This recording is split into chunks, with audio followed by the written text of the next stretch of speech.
معزز خواتین و حضرات، آپ کا میزبان حارث خلیق سلام پیش کرتا ہے، اور آج جو ہم وائس آف امریکہ کے نے جو پوڈ کاسٹ کا سلسلہ شروع کیا ہے پاکستان کے 75 سال سے متعلق، اس میں ایک نئی کڑی، اس لڑی کی ایک نئی کڑی کے ساتھ حاضر ہیں.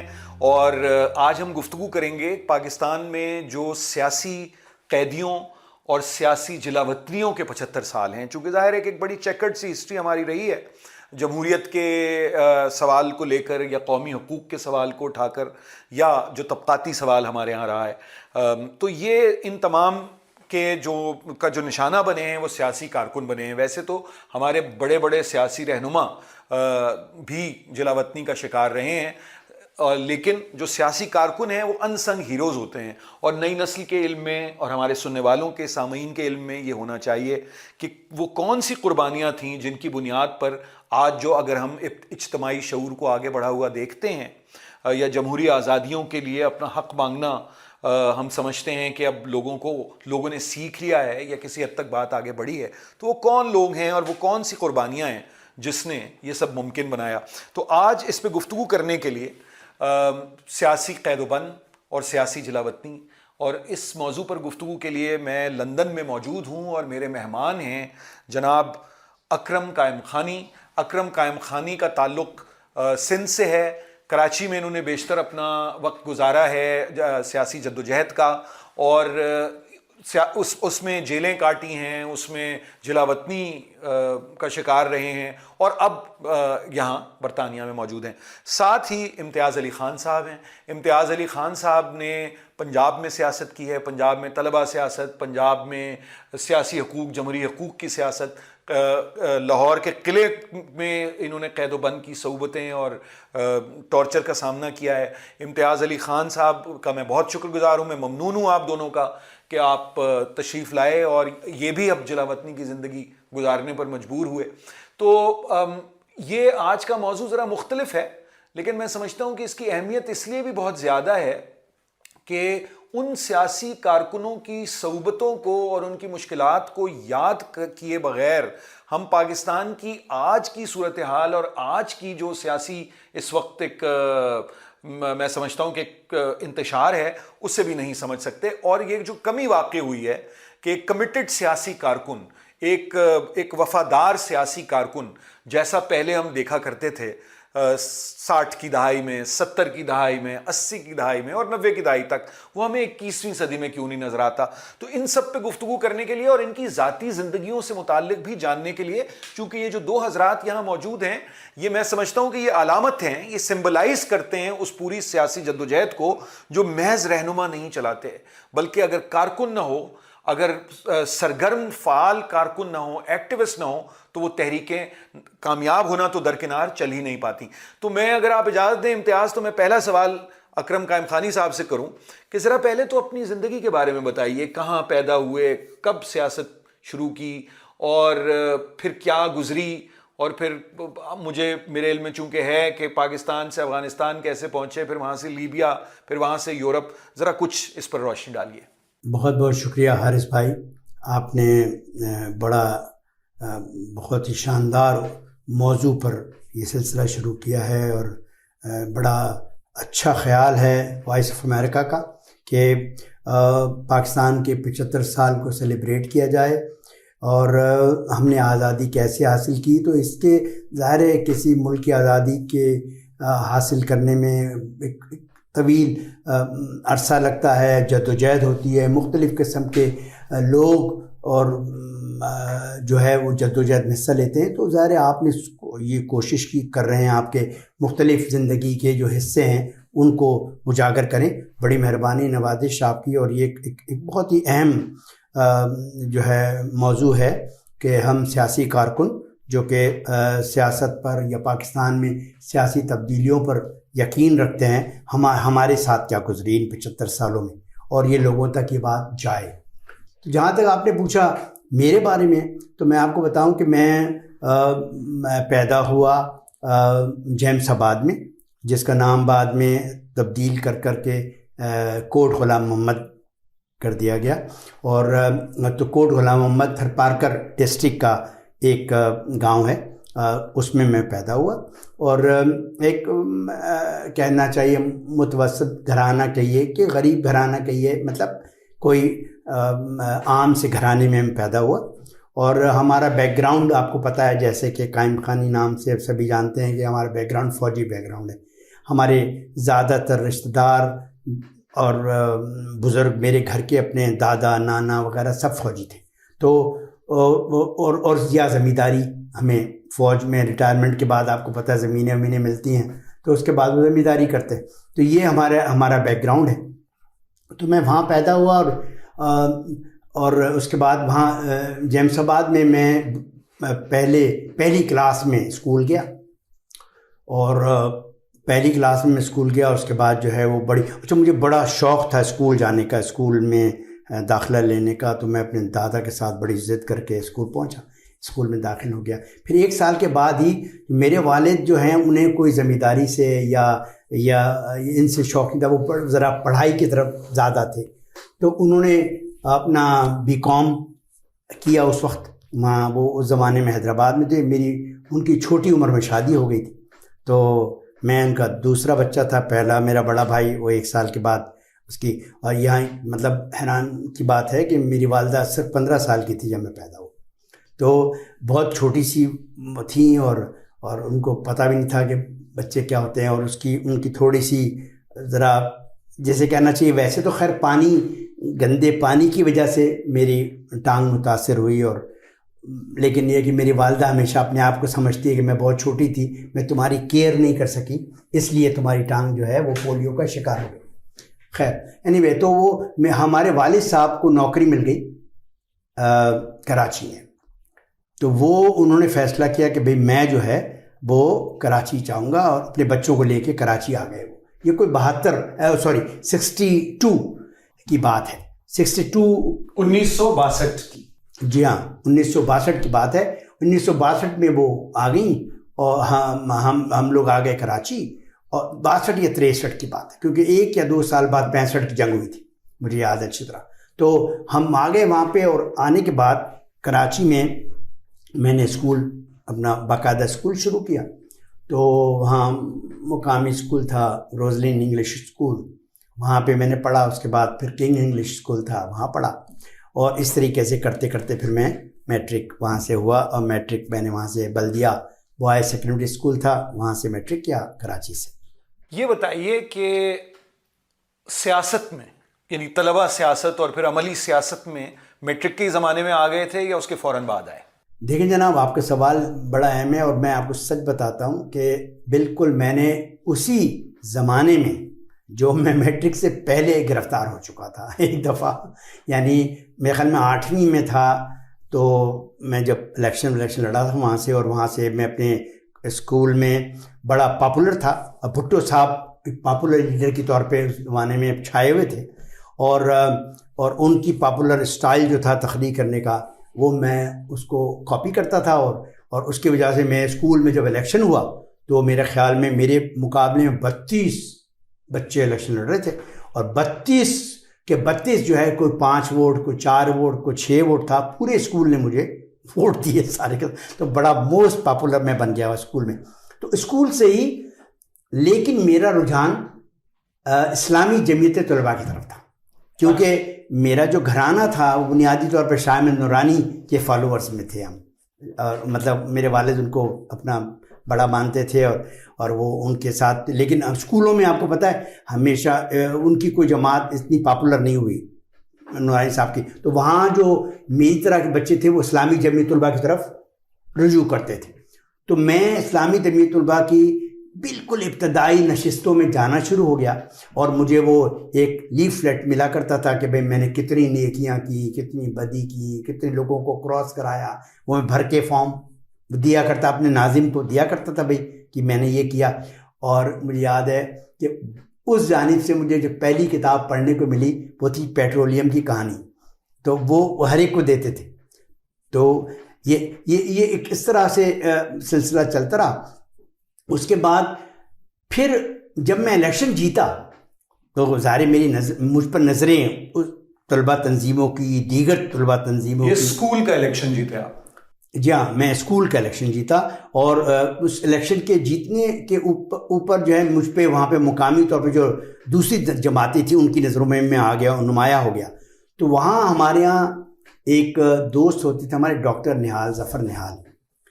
وہ شاعر بھی تھے اور وہ بعد میں انہوں نے کارڈیولوجسٹ بنے، اور روس سبت حسن صاحب نے انہیں بھیجا تھا، ڈاکٹر بن کے آئے تھے وہاں سے روس سے، اور یہاں کراچی میں بھی رہے، جناح ہاسپٹل میں کام کرتے تھے. نہال، ظفر نہال نے مجھے کہا کہ تم ایسا کرو، آج شام کو ایک میٹنگ ہے، تم میرے ساتھ چلنا. اچھا، مجھے تھوڑا سا شروع سے ہی ایک بڑا شوق تھا میں کچھ نہ کچھ کروں، یعنی نمایاں کروں. آئی ڈونٹ نو کیوں تھا، لیکن میں کبھی نعتیں پڑھتا تھا، کبھی کچھ کرتا تھا، مطلب کچھ نہ کچھ میں کرتا تھا تاکہ میں ایک کہتے ہیں نا نیوز میں رہوں. تو میں نے کہا میٹنگ تو بہت ضروری ہے، چلنا چاہیے. تو میں میٹنگ میں فوراً گیا. تو وہ میری پہلی میٹنگ تھی، نقطۂ آغاز جسے آپ کہہ سکتے ہیں میری سیاست کا، طلبہ سیاست کا. اور میں نے باقاعدہ سمجھ لیجیے ایک طرح سے NSF نیشنل اسٹوڈنٹ فیڈریشن وہاں جوائن کر لی، اور وہاں سے پھر یہ سلسلہ جاری رہا. بہت بہت شکریہ اکرم قائم خانی صاحب. یہ ایک پس منظر ہمارے سامنے آ گیا، لیکن اب آگے آتے ہیں آپ کی جلاوطنی وغیرہ کی طرف، اور جو آپ نے قید و بند کی صعوبتیں برداشت کیں. مگر امتیاز کیونکہ بیٹھے ہوئے ہیں اور بڑی توجہ سے سن رہے تھے جو آپ اپنے بچپن کا حال سنا رہے تھے، تو میں امتیاز سے بھی یہی پوچھوں گا، امتیاز علی خان صاحب سے، کہ ذرا اپنی جو ابتدائی سال کیسے گزرے اور کس طرح سے سیاست میں آئے. کیونکہ آپ تو گرفتار بھی بہت جلدی ہوئے تھے، آپ دونوں ہی، لیکن آپ کی بھی بہت میرا خیال ہے ٹین ایج میں تھے جب آپ کو قلعے بھیجا گیا ہے. پہلے تو آپ کا بہت بہت شکریہ کہ آپ نے آج مجھے آپ نے اس پروگرام میں مدعو کیا، اور آپ نے ماضی میں کی جو یادیں ہیں آپ کے ساتھ، دوستوں کے ساتھ شیئر کر سکوں. میری تو جہاں تک مجھے یہاں تک یاد آتی ہے کہ میں جب اسکول میں پڑھتا تھا نا راولپنڈی میں، اس کا نام تھا سر سید اسکول، اس کے ساتھ ہی کالج ہوا کرتا سر سید کالج. یہ مجھے خیر 12 سال کی عمر تھی میکسیمم. تو مجھے یاد ہے کہ اس کو 70 کا پہلا اسٹوڈنٹ الیکشن تھا. تو مجھے اس کو امی وہ کوئی لنچ دیا کرتی تھی، تو کبھی جب چھٹی ہوگی اب کھا لینا اسکول پہ. تو وہ الیکشن مجھے ابھی تک یاد ہے. پہلا الیکشن جب ہوا تھا، میں وہ سر سید اسکول سے سر سید کالج چلا جاتا تھا. جب میں سر سید کالج چلا جاتا تھا تو پھر میں واپسی، مجھے پتا تھا جی کہ 40 منٹ کی بریک ہے، پھر 40 منٹ میں نے اسکول واپس بھی جانا ہے. اور میں اپنا جو لنچ تھا وہ میں بھول جاتا تھا، اور لنچ کے ساتھ ہی میں گھر آ جاتا تھا. جب اماں وہ میرا بیگ کھولتی تھی کہ تو نے کھایا نہیں آج، تو میں اماں کو کہتا تھا میں بھول گیا ہوں، پھر بھول گیا ہوں. تو اماں کہتے تمہیں ہمیں لنچ دیتے. تو مجھے پتا تھا کہ میں وہاں نعرے مارنے جاتا ہوں. مجھے پتا تھا، مجھے یاد ہے اس کا جب پریزیڈنٹ تھا فیاض ملک تھا، جیسے میں کہ 71 72 کے بعد جب سے. تو وہ ایک شوق تھا کہ چلو یار وہاں الیکشن ہو رہا، جا کے نعرے ہرے لگاؤ، زندہ باد فیاض آ گیا میدان میں ہے جمع لو. تو وہ پھر جب تھوڑی عمر گزری اور تھوڑا اور بڑے ہوئے، تو پھر میری اپنے ترقی پسند دوستوں سے تعلق بنا، ان سے سیکھنے کا موقع ملا. میں 14-15 سال کی عمر میں اسٹڈی سرکل میں جانے کا موقع ملا. تب آپ لاہور میں تھے یا پنڈی میں ساری اسٹوری پنڈی کی.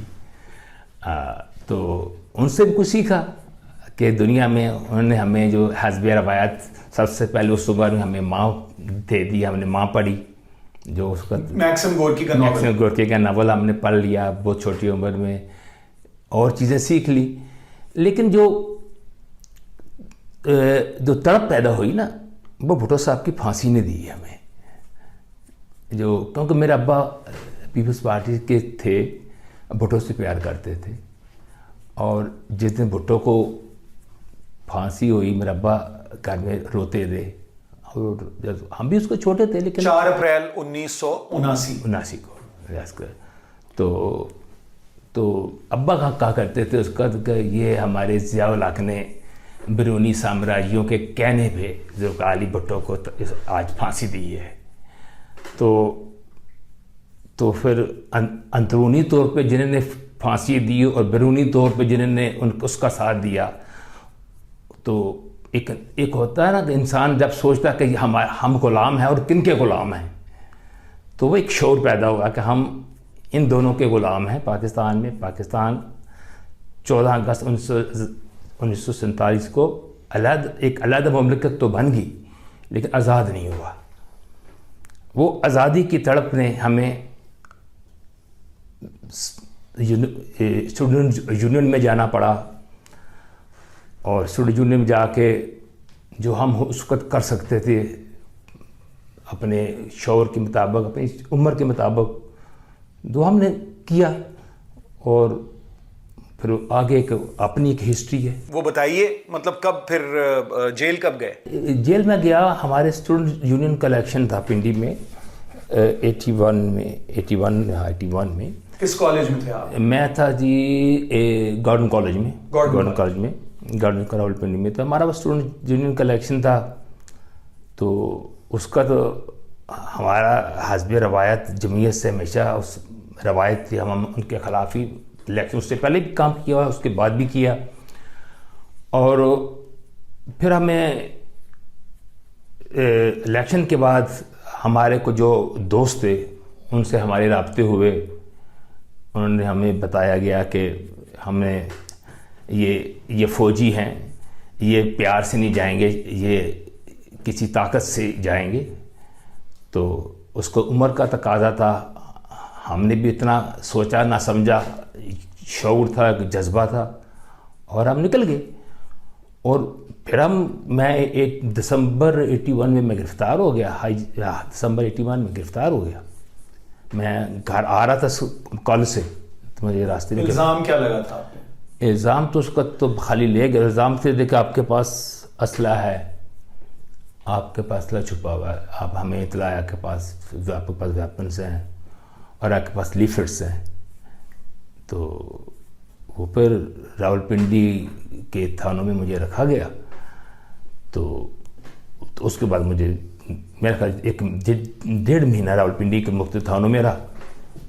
پھر مجھے شاہی قلعے لے گئے، لاہور شاہی قلعے میں. پھر وہاں جو ٹارچر ہوا وہ ہوا. تو اس ٹارچر میں یہ حال تھا کہ پورا 1 سال لاہور قلعے میں رہا. پھر لاہور قلعے سے مجھے وارث لال قلعہ ہے لاہور میں، وہاں شفٹ کر دیا گیا کچھ 6 مہینے کے لیے. وارث خان میں میں لاہور میں، تھانہ وارث خان میں وہاں کے کر دیا. پھر مجھے وہاں سے شاہی قلعے میں شفٹ کیا. وہاں سے مطلب دونوں میں ڈفرینٹ ٹائپ کی انٹروگیشن تھی، ڈفرینٹ ٹائپ کا ٹارچر تھا جو برداشت کیا. اور جو شاہی قلعے میں ٹارچر ہوا وہ اپنے دوستوں کی تکلیفیں بھی سنتے رہے. سوتے کم تھے، دوستوں کی چیخیں سنتے تھے کہ رات کو خاموشی میں زیادہ آواز آتی ہے دور تک. تو دوستوں نے بہت جدوجہد کی، بڑے کمیٹڈ دوست تھے. آپ رہا کب ہوئے؟ میں ہوں جی 87 میں. 6 سال آپ نے؟ 6 سال. 87 میں رہا ہونے کے بعد پھر جلا وطنی اختیار کی؟ نہیں جی 87 کے بعد نہیں، کہ میں اس کے بعد نہیں، میں 87 کے میں یو کے میں آیا ہوں 92 میں. اچھا 92.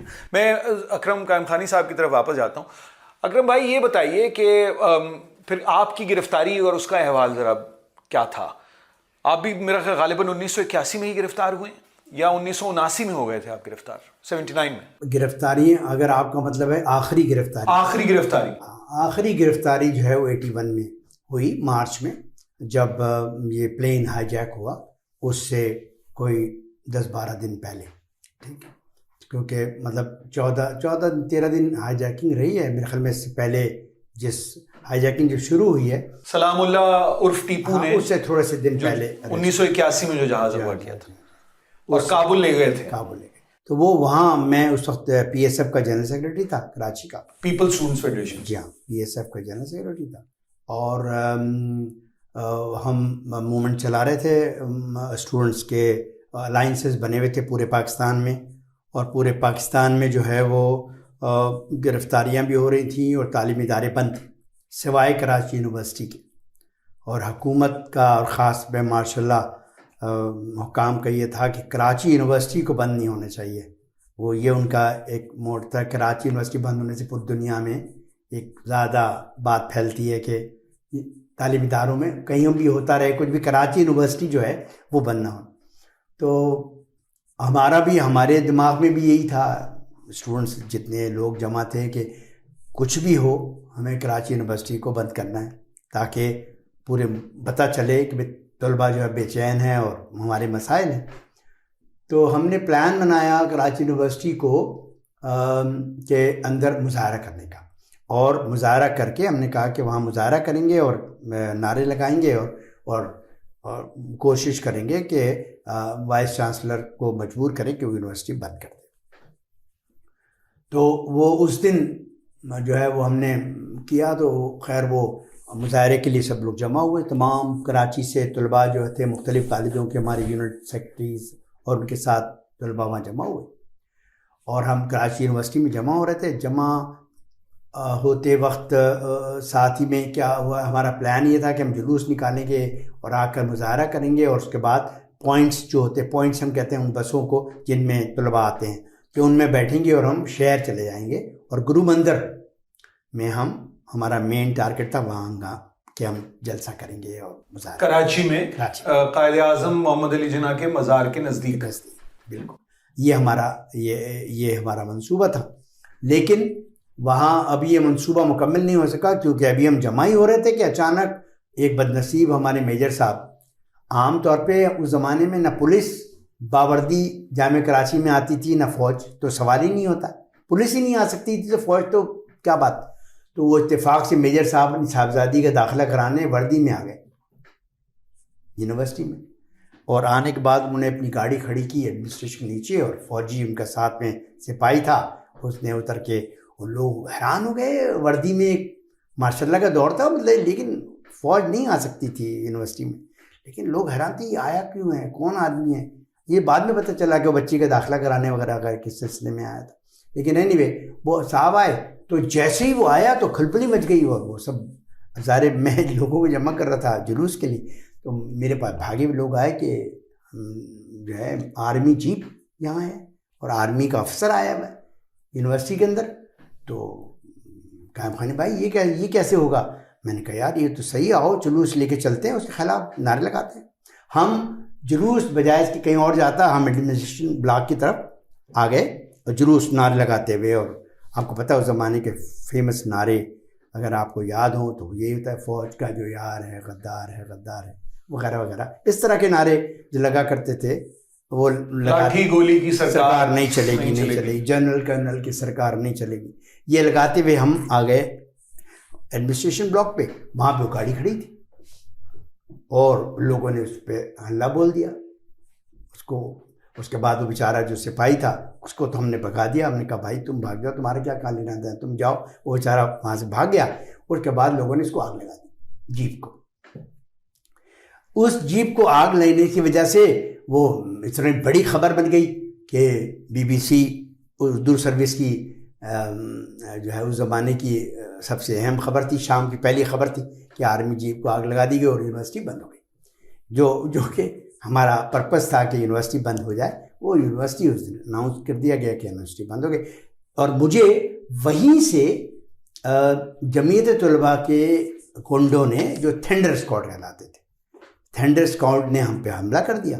اور ظاہر اس وقت ہماری کوئی طاقت تو تھی نہیں، کیونکہ ہم تو صرف مظاہرے کے لیے جمع ہو رہے تھے، نہ کوئی ہنگامہ نہ کوئی اور ارادہ تھا ہمارا. تو وہ انہوں نے مجھے گھیرا، مجھے مارا. اور بڑے نامور صحافی آج کل ہیں آپ کے پاکستان میں جنہوں نے باقاعدہ مجھ پہ حملہ کیا اور مجھ کو مارا. اور آپ کو پتہ ہے وہ انگریزی کے نامور صحافی ہیں زرار خان صاحب، وہ ابھی اس وقت چیف ہیں. اور میرا دوست بھی ہے، وہ بہت میرا گہرا دوست ہے. اب وہ لیڈ کر رہا تھا اس گینگ کو جنہوں نے مجھ پہ حملہ کیا اور جنہوں نے مجھے مارا. اور ایک ہمارے امریکہ میں ہوتے ہیں دوست فاروق سعید، آج کل وہ بھی میرے بہت بہت گہرے دوست ہیں. وہ بدماش نمبر 2 تھے جو حملہ آوروں میں شامل تھے. تو یہ لوگوں نے اٹیک کیا. اس کے بعد مجھے اریسٹ کر کے پکڑ کے ایک کمرے میں بند کر دیا اور پھر ویٹ کیا گیا جب تک پولیس یا فوج یا جو بھی لوگ مقامی انتظامیہ وہ آ جائے، اور وہ آ گئی، اس کے بعد ان کے حوالے کر دیا گیا. یہ تھی میری گرفتاری، جو میں وہاں سے گرفتار ہوا. اچھا یہ بتائیں اپنا اکرم قیوم خانی صاحب کہ آپ نے ایک بات کی کہ وہ میرا دوست ہے، اور آپ نے یہ بھی کہا کہ وہ ایک اور صاحب وہ بھی میرے دوست ہیں، اور آپ نے بہت ہی ایک، چونکہ میں آپ کے سامنے بیٹھا ہوا ہوں، سامعین کو تو چہرہ نہیں نظر آ رہا، لیکن ایک بہت ہی ایک اطمینان اور مطمئن مسکراہٹ کے ساتھ آپ نے یہ کہا کہ بھائی بدماش ہیں مگر میرے دوست ہیں. تو یہ جو رواداری تھی، یعنی ظاہر ہے کہ اسلامی جمعیت طلبہ کا ایک دور تھا، اور آپ تو شروع میں خود اس کی طرف راغب رہے. ویسے تو ہمارے مرحوم پروفیسر منور حسن بھی پہلے نیشنل اسٹوڈنٹس فیڈریشن میں تھے، اور پھر اسلامی جمعیت طلبہ میں چلے گئے، اور پھر جماعت اسلامی میں چلے گئے. تو یہ مجھے بتائیے کہ یہ طلبہ کا آپس کے جو معاملات تھے کہ ایک طرف اختلاف بھی ہے اور دوسری طرف دوستیاں بھی ہیں، تو اب ہمیں وہ نظر نہیں آتا. اب تو سیاسی جو مخالفین ہیں وہ تو ایک دوسرے کو بغیر گالی کے گفتگو نہیں کرتے. ہاں، تو یہ کیسے ممکن تھا اس زمانے میں؟ بہت ہی اہم بات آپ نے کی. اس کی بنیادی وجہ یہ ہے حارث صاحب کہ اس زمانے میں ہمارا نظریاتی اختلاف تھا. ہم اسے اچھی طرح سمجھتے تھے کہ ہم کیوں ایک دوسرے کے، ہماری کوئی جائیداد کے، شکل کے، تہذیب کے یا ذاتی کوئی لین دین کے جھگڑے نہیں تھے، بلکہ وہ نظریاتی اختلافات تھے جس کی بنیاد کے اوپر ہم ایک دوسرے کا احترام بھی کرتے تھے. اور آپ کو میں مزے کی بات بتاؤں، کہ میں جمعیت کے والوں کے گھر میں چھپا رہا ہوں، کیونکہ ہمیں یقین تھا کہ ان کے گھر پر کبھی کوئی آئے گا نہیں مجھے گرفتار کرنے کے لیے. ظاہر سوچیں گے ہی نہیں کہ میں وہاں میں وہاں چھپا، تو میں چھپا رہا ہوں. کئی موقعوں پہ ایسا ہوا ہے، اور وہ جمعیت کے لوگوں کو ہم نے پناہ دی ہے، بہت مرتبہ بہت ساری چیزوں سے بچایا ہے، بہت سارے واقعات سے بچایا ہے. لیکن یہ رواداری ہماری سیاست سے، ہماری سیاسی تربیت سے آتی تھی، جس کا فقدان ہے. اور اس کا سراسر الزام نہیں، بلکہ اس کے لیے ذمہ دار ہیں ہمارے پاکستان کے نامور حکمران جناب جنرل ضیاء الحق صاحب، جنہوں نے اپنی مہربانیوں سے اس پوری تہذیب کو، اس پورے کلچر کو، ہماری پاکستان کی کایا پلٹ کے رکھ دی.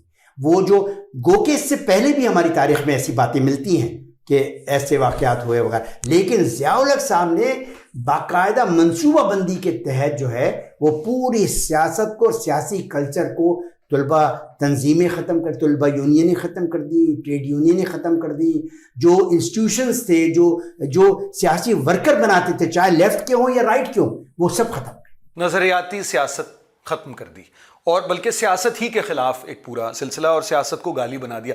امتیاز، میں آپ کی طرف آؤں گا اور میں یہ پوچھوں گا کہ 6 برس آپ نے جب جیل میں گزارے، کوئی ایسا لمحہ آیا جس میں آپ کو ندامت ہوئی ہو اور آپ کو یہ لگا ہو کہ بس اب کچھ معافی نامہ وغیرہ جمع کراؤں، جاؤں، کیونکہ ٹارچر سہنا اور اتنا یعنی تشدد سہنا اور 6 برس تک سہتے رہنا، یہ تو ایک بہت بہت مشکل عمل ہے.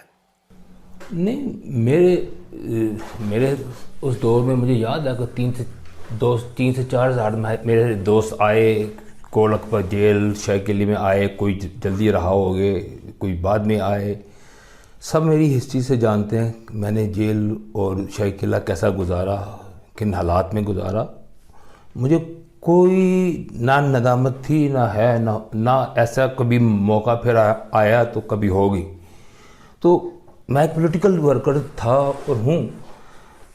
مجھے پتا تھا کہ میں جو کر رہا ہوں، کیونکہ میرے ابا کہا کرتے تھے کہ جو تم کام کر رہے تھوڑا گوریلا کارروائی ہے. جو گوریلے نا وہ جان دیتے ہیں، راز نہیں دیتے.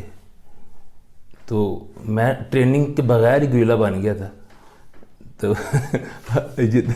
تو جو مجھے ابا کہا کرتے تھے، کہتے کہ یہ ہسٹری ہے. کیوں؟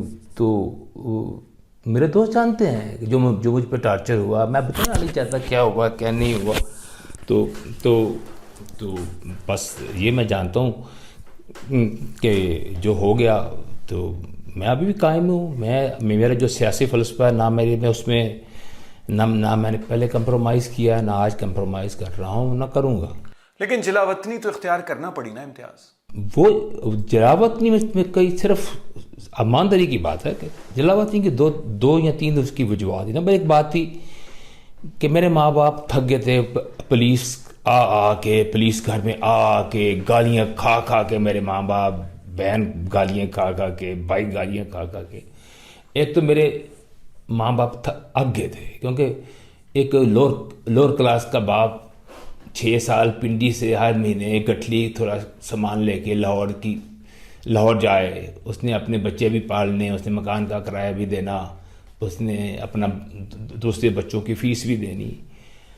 تو معاشی طور پہ ہم تقریباً تباہ و برباد ہو گئے تھے. تو یہ ایک میں سمجھتا ہوں ایک وجہ تھی کہ میں نے سوچا کہ مطلب کہ اب ماں باپ بالکل تھک چکے ہیں. کہتے ہیں یار ہم تھک گئے ہیں، ہم رات کو 4 بجے کوئی دروازہ ناک ہوتا ہے ہم ڈر جاتے ہیں کہ پھر پولیس نہ آ جائے. تو ہوتی پولیس ہی کوئی 4 بجے آتی تھی، 4 بجے 3 بجے. ایک تو یہ بات تھی. اس سے جو بڑی بات تھی میرے خیال میں وہ ہماری سیاسی قیادت کے کمپرومائز تھے. ٹھیک، ہماری سیاسی قیادت کے جو کمپرومائز تھے نا، اس نے مجبور کیا کہ ان کی قیادت میں مزید سیاست نہیں کی جا سکتی. مصلحت کوشی اختیار کی کی ان لوگوں نے جن کے نام لے کے اور جن کے پیروکار کی حیثیت سے آپ نے اتنی لمبی جیلیں کاٹیں اور تشدد سہا. بالکل صحیح بات، بالکل صحیح بات. ان کا مصالحانہ پالیسییں، ان کی جب جدوجہد کر رہے تھے، ان کی اسٹیٹمنٹیں موقف اور ہوتے تھے. جب اقتدار دور سے نظر آنے شروع ہو گیا وہ بدلنے شروع ہو گئے، اسٹیٹمنٹیں بدلنی شروع ہو گئی.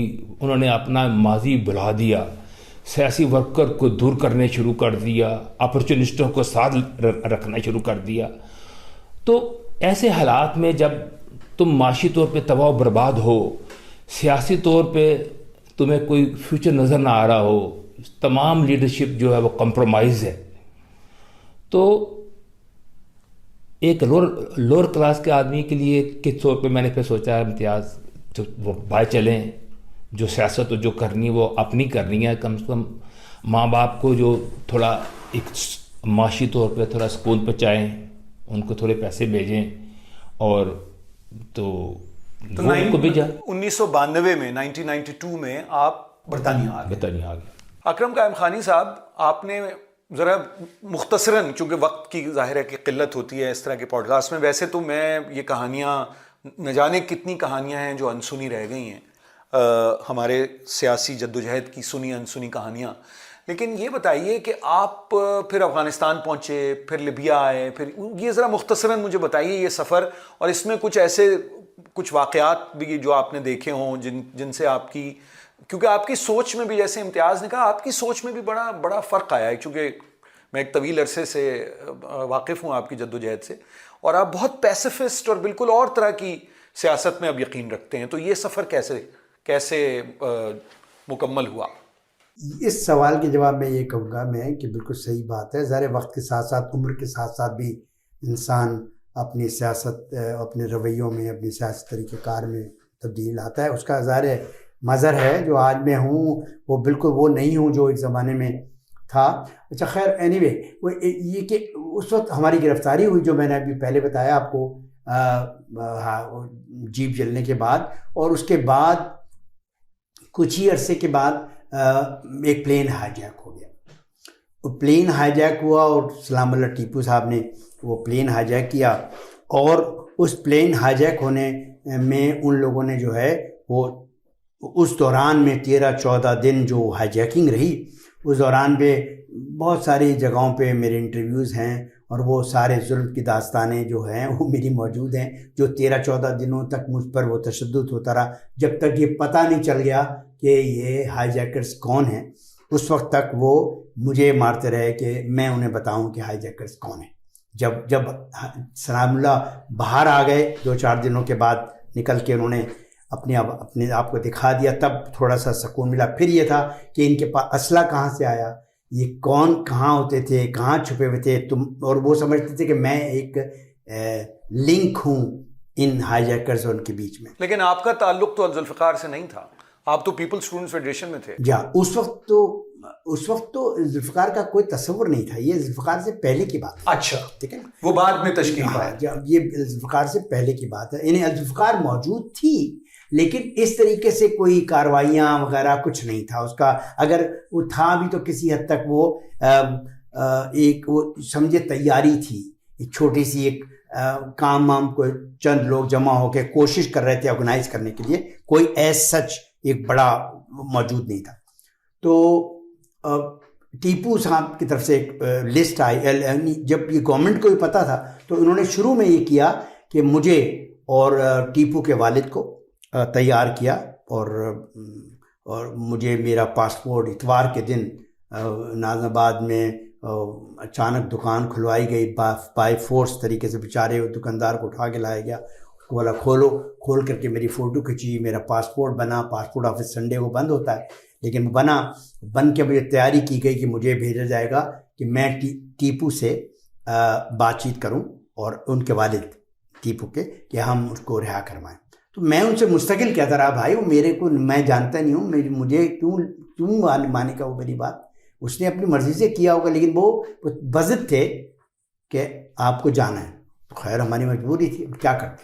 تو ہتھکڑیوں کی حالت میں ہم تیاری کر رہے تھے. پھر اچانک ہی میرے خیال میں انہوں نے محسوس کیا کہ وہ شاید, کیونکہ ٹیپو کے وہاں سے اسٹیٹمنٹس آ رہے تھے کہ وہ شاید مانے گا نہیں, تو پھر انہوں نے ٹیپو کے بھائی کو اور ٹیپو کے والد کو اور دوسرے حاجہ کے ناصر جمال کے بھائی کو بھیجا وہاں پہ ان سے بات چیت کے لیے, وہ اور انہوں نے ریفیوز کر دیا. خیر اس رہائی ہوئی.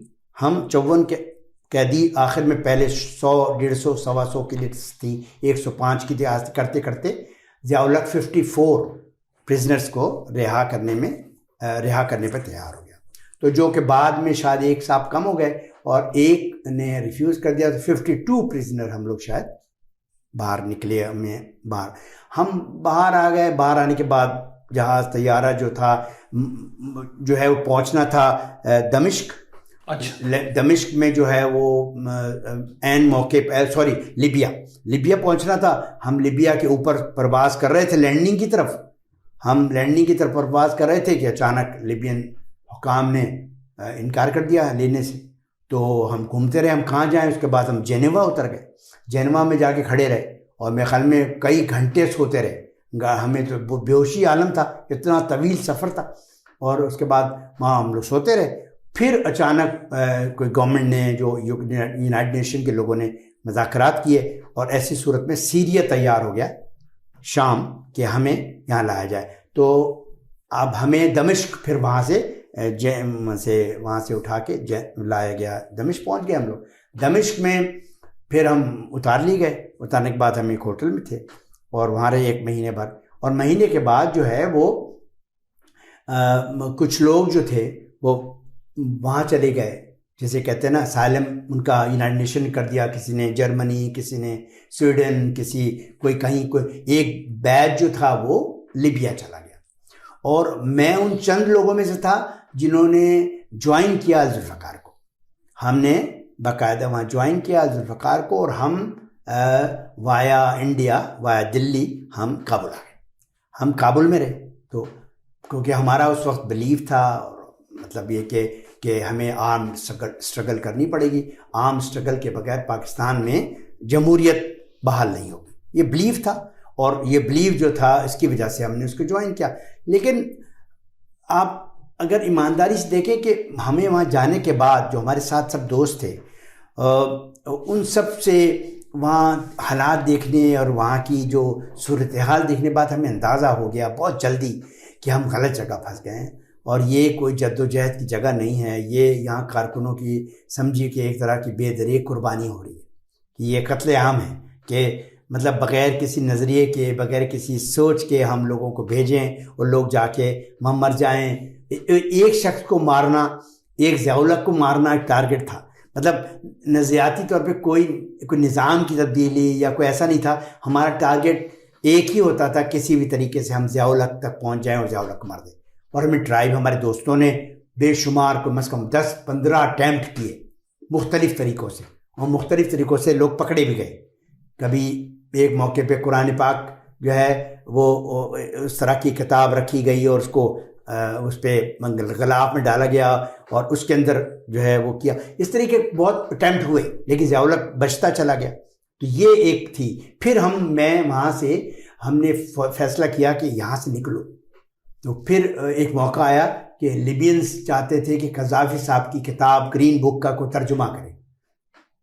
تو وہ اپرچونٹی تھی. تو میں نے کہا جناب میں ترجمہ کرنے کو حاضر ہوں. تو انہوں نے کہا ٹھیک ہے آپ آ جائیے ہمارے ساتھ لیبیا چلیے.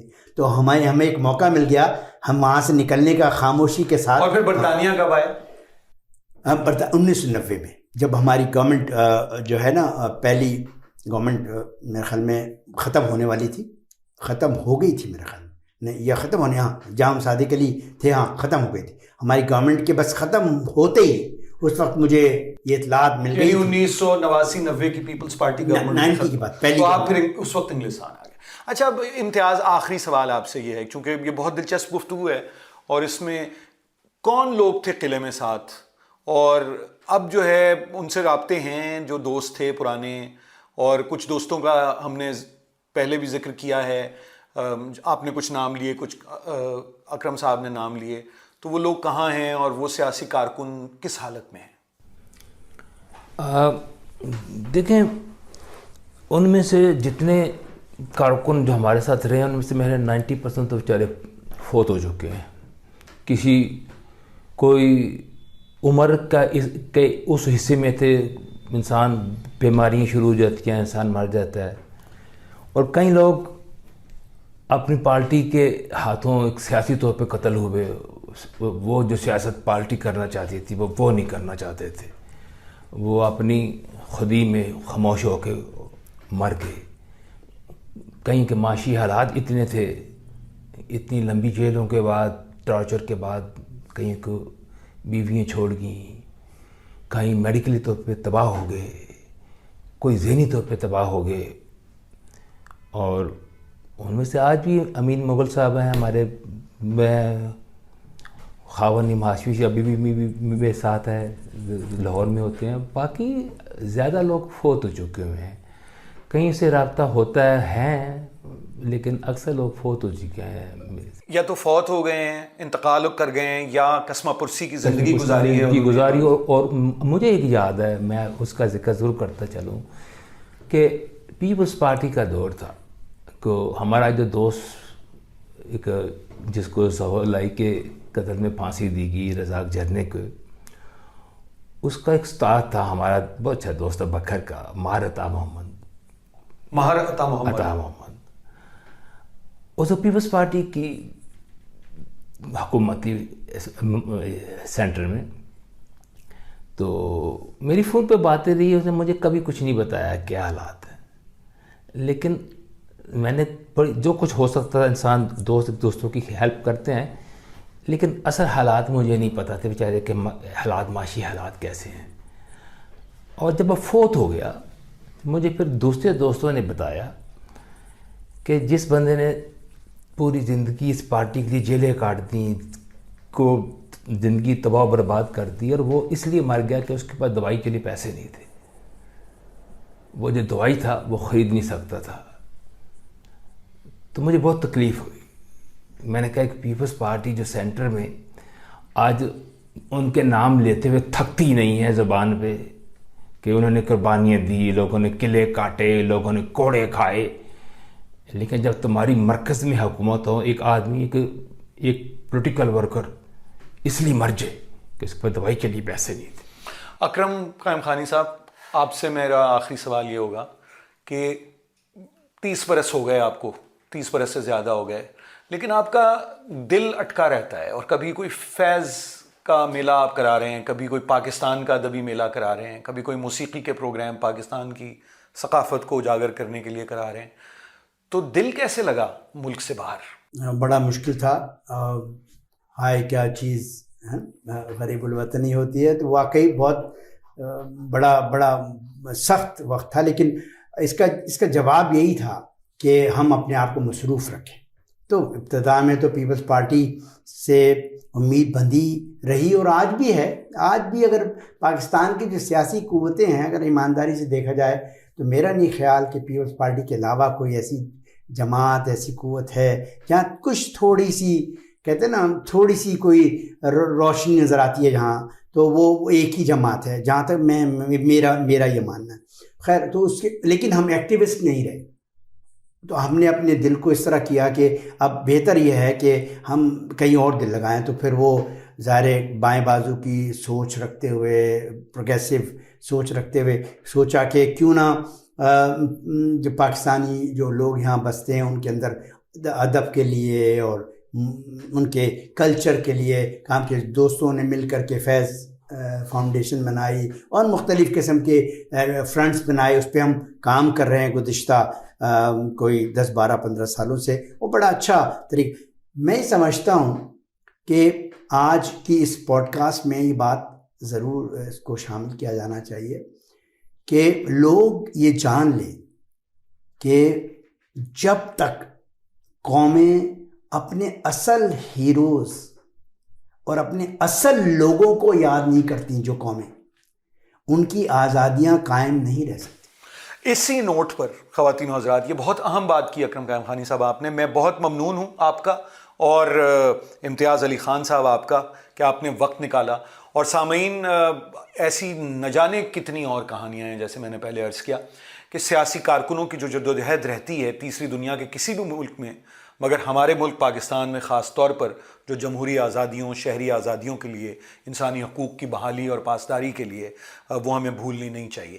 میں آپ دونوں حضرات کا بہت ممنون ہوں. بہت بہت شکریہ. اس پوڈ کاسٹ میں پیش کی جانے والی گفتگو شرکاء کی ذاتی رائے پر مبنی ہے. وائس آف امریکہ کا اس سے متفق ہونا ضروری نہیں. پاکستان کی آزادی کے 75 سال. اس موقع پر VOA اردو آپ کے لیے ایسی کہانیاں اور گفتگو لا رہا ہے جن میں بات ہوگی پاکستان کے سیاسی, ثقافتی اور معاشرتی تنوع کے ہر پہلو پر. ہم پیش کریں گے مختلف نقطہ نظر اور فکر انگیز خیالات. اس تاریخی موقع پر VOA اردو کی نشریات سنتے رہیے. اس خصوصی پوڈ کاسٹ کی اگلی قسم میں ہم بات کریں گے ریڈیو کے 75 سالوں پر.